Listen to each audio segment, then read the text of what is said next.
What is going on, guys? Tanner Flowers here, coming back at you again today. Back over here at my buddy Rodney's house that we've been at for the past couple of weeks. Just remember, a few videos back, I was telling you about that house next door.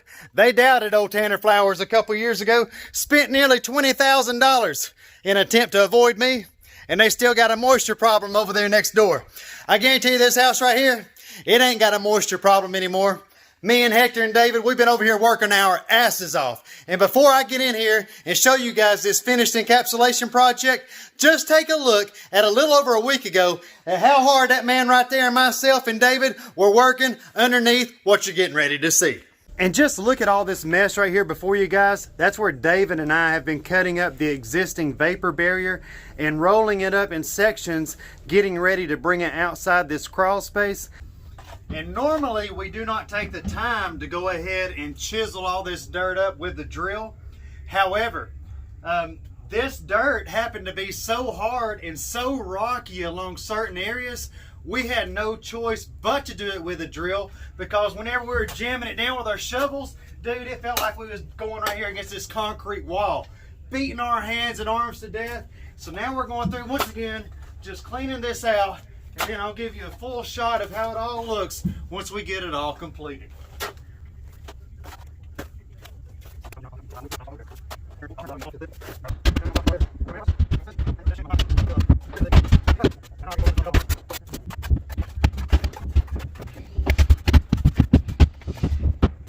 And then, guys, you can see the progress that we're making here as we're getting all that cleaned out.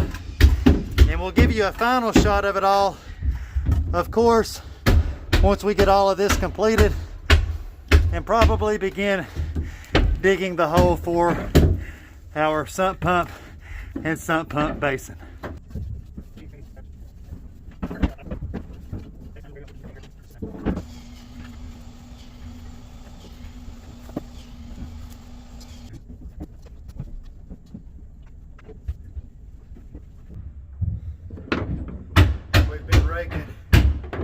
Non-stop. I feel like Ricky Bobby. Can't even hardly use my hands. We've got this side done. We've got this side to go. Let me show it to you. If you guys will remember, we started over there in that corner this morning, and we have been slowly but surely progressing our way in this direction. And we've got the majority of all that completely finished. I'll kind of speed up right here and show you guys what we've got left. That big pile right up there, and then all of this right here to my left. That's going to be the most work that we've got to do.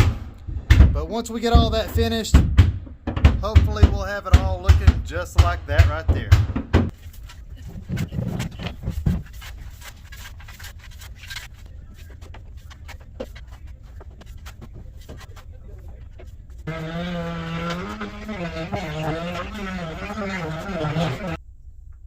Here you go, guys. Here's you a final shot of this inside perimeter drain line leading all the way over here to our basin point. You can see now where we've got all of our gravel backfilled exactly the way that we want it. Damn, that hurts me just looking back on them clips. Guys, let me spin this thing around here, show you guys this brand new crawl space entry that I finished up just a few minutes ago, and then let's get under here and check this bad boy out. And guys, when I got over here and first inspected this project for my buddy Rodney, this crawl entry you see right here before you, this was nothing but a metal crate. That thing was so heavy, I could barely even lift it up to get inside this crawl space. I've spent the past nearly 2 days constructing this new pressure treated wood entry. These are all 2x6s here. That is a 3/4 inch pressure treated piece of plywood. Let's get these latches undone, get inside here, and check this brand new project out.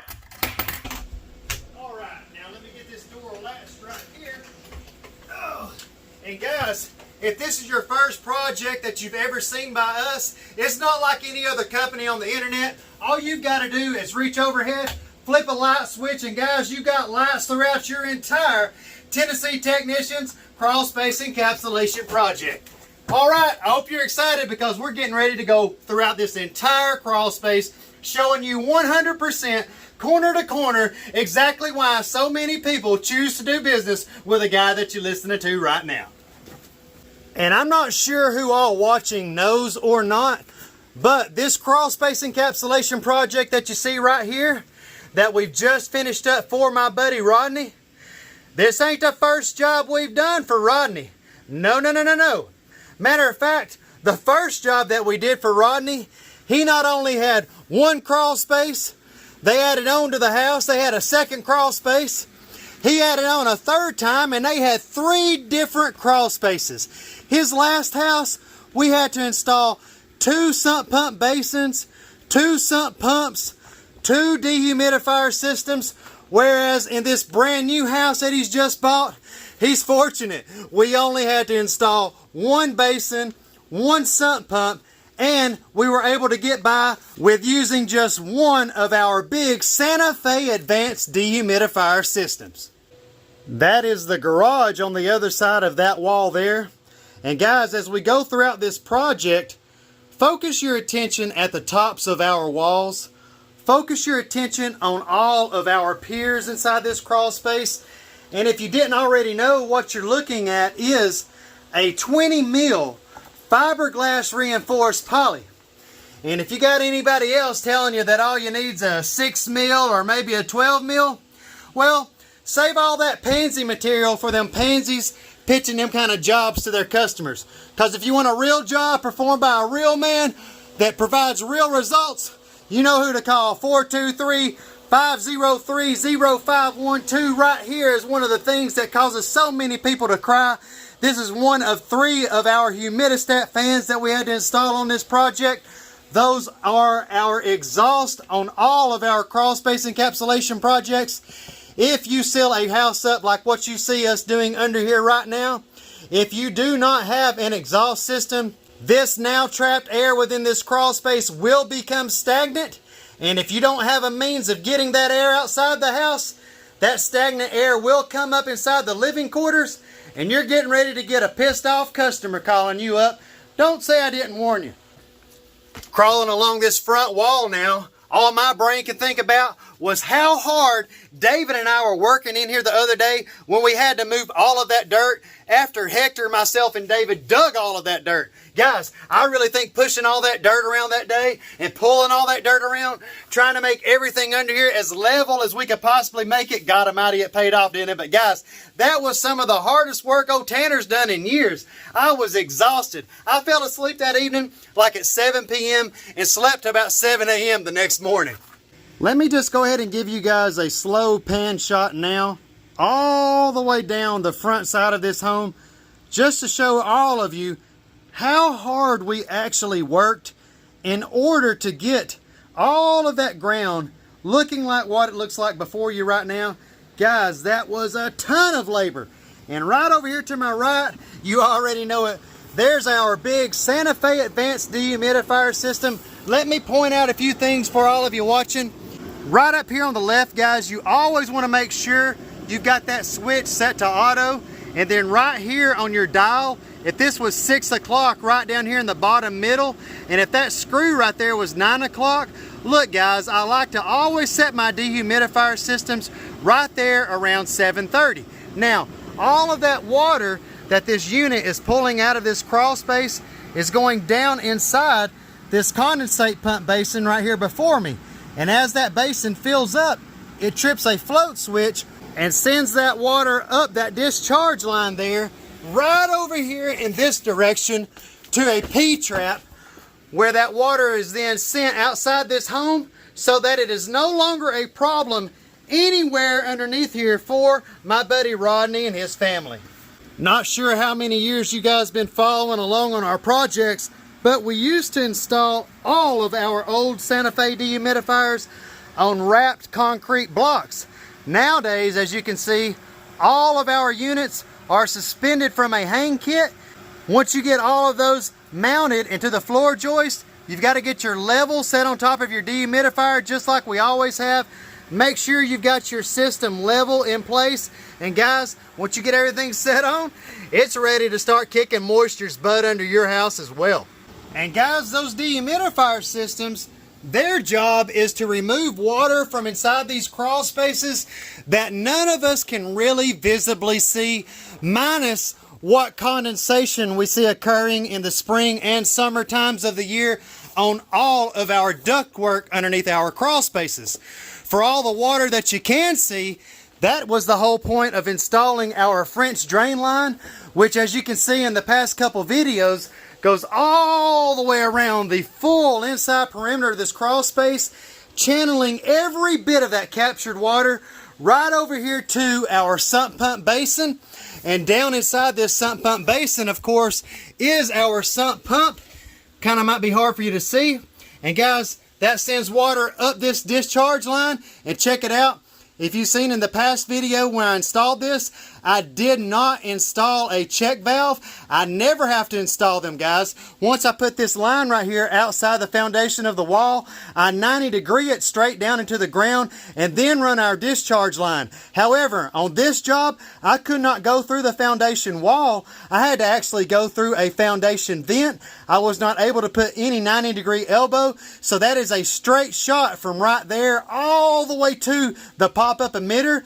And what was happening was I was getting a little more backwash coming back down inside our basin hole here once the sump pump discharged. So I installed this check valve, and now we don't have to worry about that. But guys, don't get used to seeing the check valve, because on most crawl space sump pump installs, you will not see me using one. Aside from the sump pump installation, as well as the French drain, at the end of our French drain install video, you did see that we did put a brand new 6 mil vapor barrier on the ground, just as we usually do, before we began running any of our 20 mil poly inside this crawl space. All right, guys, here's another slow pan shot.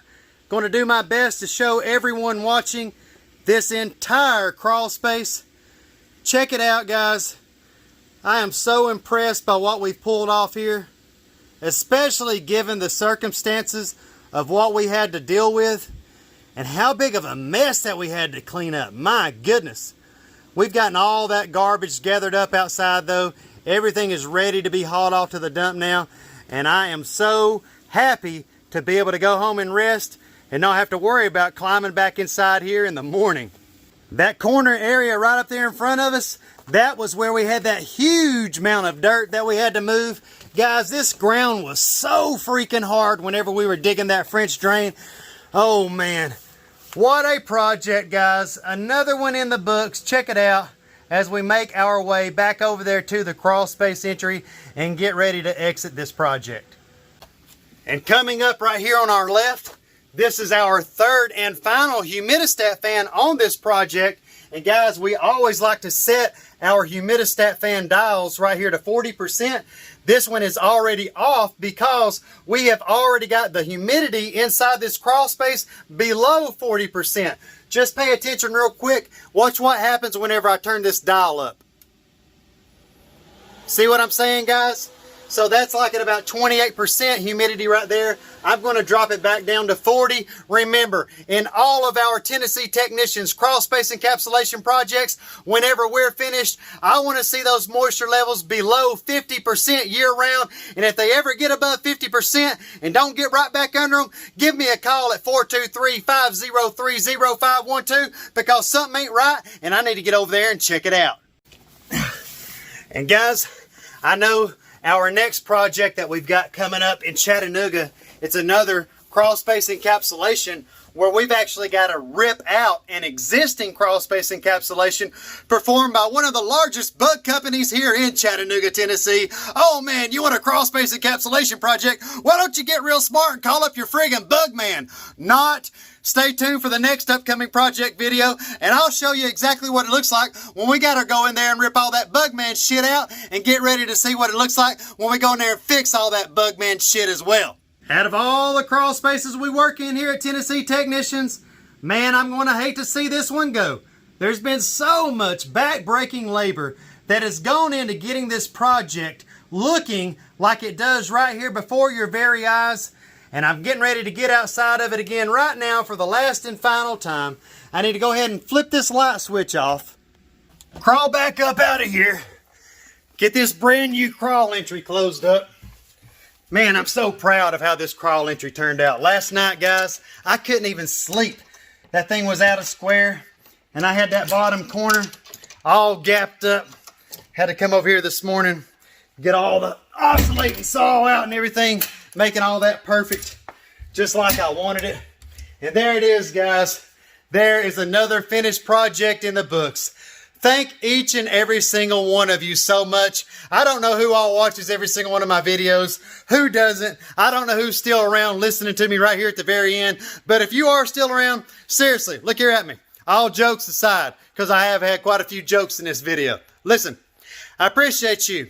I know you ain't got to watch my videos. I know these videos ain't the most entertaining, the coolest videos on all of YouTube or whatever it may be. Guys, they're crawl spaces. They're freaking crawl space projects. So anyone that chooses to spend their time with me, I certainly appreciate it.